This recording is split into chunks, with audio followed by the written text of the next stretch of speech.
Hi, welcome to my channel. ये मेरी पहली लॉन्ग वीडियो है। इस पहली वीडियो में हम बात करेंगे शापित मूवी की, जो कि आई थी 2010 में। पता है शापित मूवी की सबसे इंटरेस्टिंग बात क्या लगी थी? मतलब वो कॉन्सेप्ट जो मुझे खुद कुछ दिन पहले तक समझ नहीं आ रहा था, फाइनली थोड़ा बहुत समझ आ गया। तो उसका जो इविल का श्राप से जुड़ने वाला जो कॉन्सेप्ट था ना, वो टॉपिक था जो मुझे कभी समझ नहीं आया।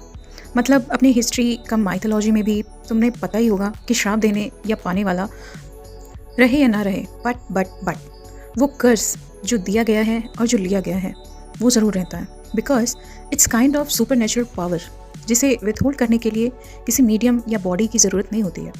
It's beyond physical transfer type energy which needs nothing to go across generation, nothing through it will be passed. It's just cosmic energy type phenomenon. नाद ब्रह्म, शब्द ब्रह्म, ये तो सुना ही होगा। हमारे खुद के सनातन धर्म में इसकी बहुत महत्व है। तो basically I want to say there is no need to uphold and transfer this kind of श्राप और आशीर्वाद, क्योंकि ये दोनों ही देने और लेने वाले चले जाते हैं, बट उनका आशीर्वाद या श्राप हमेशा रह जाता है। अब तुम ये सोच रहे होगे कि ये बता क्या रही है और क्यों? तो मेरी बात सुनो, इस मूवी का कॉन्सेप्ट ही यही था। तो याद है जब मोहिनी का असली प्लान बिखर जाता है, मोहिनी का असली प्लान था पूरे राज्य पर कब्जा करना, लेकिन जब उसने महाराज को मारने की कोशिश की तब सबको उसका पता चल गया था, यानी उसका प्लान पूरा चौपट। तो अब उसने नया प्लान बनाया। उसने सोचा कि अब महल तो मिलेगा नहीं, तो क्यों ना इस पूरे खानदान को बर्बाद कर दिया जाए। ना कि सिर्फ इसी पीढ़ी को, बल्कि अगले आने वाली पीढ़ी तक को एक ऐसा श्राप दिया जाए जो कि उन्हें झेलना ही पड़े।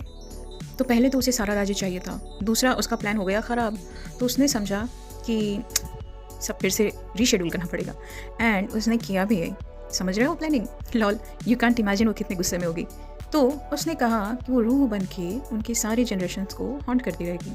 बट अगेन उसने रणजीत सिंह के छोटे भाई को पोजेस करके दासी पर ज़बरदस्ती करने की कोशिश कराई और पूरे खानदान को एक तरह से श्राप दिलवा दिया पंडित सच्चिदानंद के द्वारा। प्लानिंग देख रहे हो?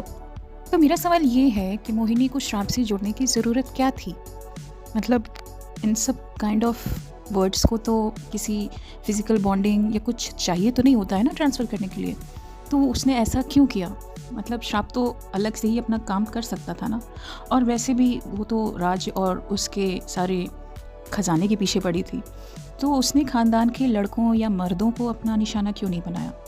अगर उसे श्राप से चिपक के ही सारे ख़ानदान को हॉन्ट करना था, तो उसने लड़कियों और औरतों पे ही क्यों गुस्सा निकाला? सेंस करता है ना? तुम बस सोचो, वो इतने गुस्से में थी कि वो सब कुछ अपने लिए चाहती थी, और फिर क्योंकि उसने राजा को मारा और सबको इसका पता चल गया, केवल इस वजह से उसने अपना सारा गुस्सा ख़ानदान की महिलाओं पर निकाला। Does it making any sense? No. और अगर ये सेंस करता भी है फॉर सम रीज़न, क्योंकि बताया तो नहीं गया है कि उसे ये गुस्सा आना शुरू हुआ कहाँ से। मतलब बैक स्टोरी अच्छी थी बट इतनी डिटेल्ड नहीं थी। फिर भी तुम सोचो, केवल महिलाओं पे गुस्सा, फॉर व्हाट रीज़न? लड़कों को क्यों छोड़ दिया? देखो, अगर मैं भूत होती और मेरे अंदर ऐसे कैरेक्टर्स होते जो मतलब सबको तबाह करना चाहते हैं, तो मैं तो सबको हॉन्ट करती ना। मतलब तुम नहीं करते क्या? महिलाओं से इतनी दुश्मनी क्यों है?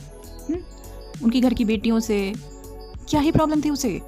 और श्राप तो ऐसे ही साइड बाय साइड चल सकता था, तुम अपना काम साइड में करती रहती, सारे खानदान को चौपट कर देती। बट नहीं, उसने पीढ़ी आगे बढ़ने दी और केवल घर की बेटियों को ही अपना निशाना बनाया। I mean what hello? Seriously, अब तो नहीं समझ में आता, बट हाँ, ये कह सकते हैं कि मूवी के हिसाब से अगर देखा जाए तो श्राप को आगे की जनरेशन में पहुंचाने का काम मोहिनी की रूह कर रही थी, जो कि उसने बखूबी किया। अब मैं ये मूवी के हिसाब से बता रही हूँ, अपने हिसाब से नहीं, क्योंकि रियलिटी में तुम्हें भी पता है कि वर्ड्स को जनरेशन टू जनरेशन या युग टू युग ट्रांसफ़र होने के लिए किसी वर्ड की नीड नहीं होती है, बट मूवी के अकॉर्डिंग होती है, जो कि किया मोहिनी ने। यानी कि वो खुद उस श्राप की गुलाम है, और अगर इतने सालों में उसका मन बदला भी होगा ना कि चलो अब मोक्ष प्राप्ति के लिए चलते हैं या वाइट लाइट के आगे चलते हैं, देखते हैं, बोर हो गई हूँ सबको डराते डराते या ख़ानदान की बेटियों को ख़त्म करते करते, तो ट्रस्ट मी वो नहीं कर पाएगी। क्यों? क्योंकि श्राप लगा हुआ था। हाँ, अपने हीरो की वजह से भले वो श्राप टूट गया, भले ही वो मुक्त हो गई हो, लेकिन अगर उसके बीच में उसे कभी ख्याल आता ना, तो भी श्राप तो उसके लिए बंधन हो गया। ये उसकी मुक्ति कहाँ से हुई? और वो जो चीज़ चाहती थी वो तो उसे मिली ही नहीं ना, उसे तो बस बल्कि एक श्राप का बंधन ही मिल गया। खैर, मुझे अपना ओपिनियन देना था तो मैंने दे दिया। अब तुम क्या सोचते हो ये तुम बताना। वैसे एक बात तो है कि श्रापित one of the best Bollywood horror movie है और हमेशा ही रहेगी। मैं खुद इसे रिपीट कर करके हर 3-4 महीने पे देखती रहती हूँ। कॉन्सेप्ट चाहे असली हो या ना हो, बट मूवी सच में बहुत अच्छी और गाने बहुत ही अच्छे। तो अपने थॉट्स मुझे कमेंट करना, अच्छा लगे तो सब्सक्राइब करना, शेयर करना, सपोर्ट करना। तुम लोगों का साथ चाहिए ही चाहिए। Thank you.